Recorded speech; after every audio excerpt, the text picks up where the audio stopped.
you with actual crimes that happen in your zip code.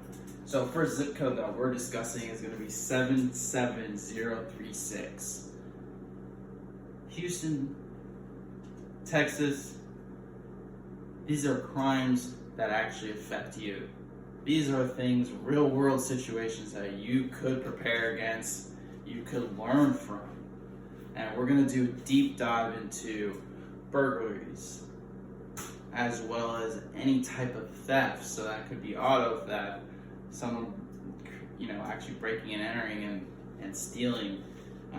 These are real life situations, police reports from the Houston Police Department.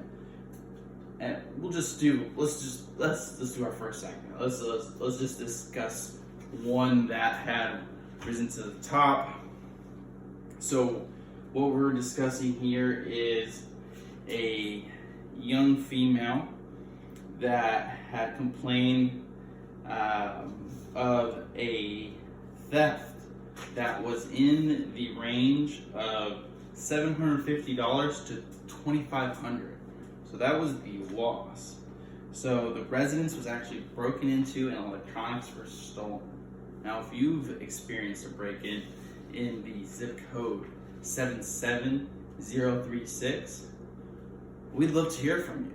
So the idea here is that we create a community and we inform our neighbors of the areas in town that are experiencing these crimes. And we do a deep dive, like, did this person have a security system, a dog? Were they home?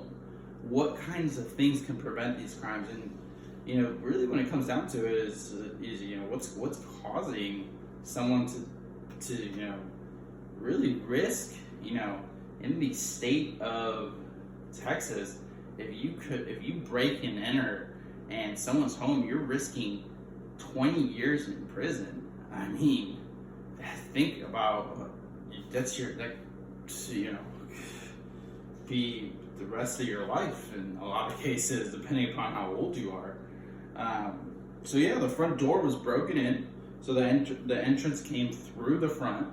A lot of crimes committed, are coming back through the back of the home or the apartment complex. I have a personal story that I'll tell of my mother's apartment being broken into. So I was actually there while it happened. I heard the glass break. I came around to see what it was, and I actually saw a man's hand reaching into the window, attempting to pull the window up. Luckily, he wasn't already in the residence, because if he was, it would have been a confrontation for sure.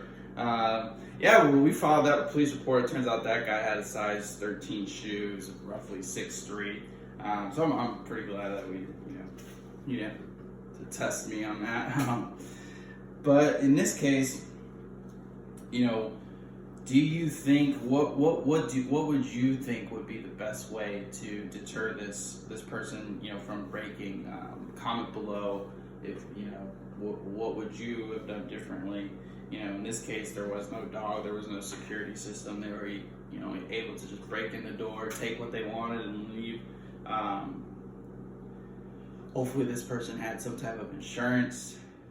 So we will be doing a deeper dive into the specifics of the crime. So that's going to be cross streets, possibly, if these are multiple repeat offenders. So we're on camera 2. Mike, we're on camera 2? So this episode, we're not going to do those. We're not going to go that in depth. If you like the content, if you like hearing about these things, then smash the subscribe button, give us a like, hit the bell notification so you can be alerted to when we release our next episode and give you updates on these crimes. But what we will do is we'll give you an overview. So specifically Bel Air Boulevard, 11 instances of burglaries, break-ins in a 4-month period. Corporate Drive, 11 in a 4-month period. Gesner, 9 4-month period.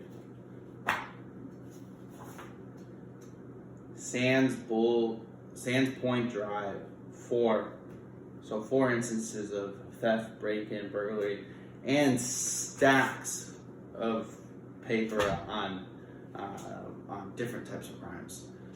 So we'll be reporting that to you. This will be the only place that you get a actual update of crimes that affect you. That concludes episode 1 of Code 30. If there's anything that you'd like to see that you haven't, just let us know, comment. Don't forget to follow us on Instagram, Facebook, and Twitter. We look forward to coming back to you with interviews from law enforcement and the people that have been victimized by these break-ins. Thank you. I'm John DeMay. Y'all be safe.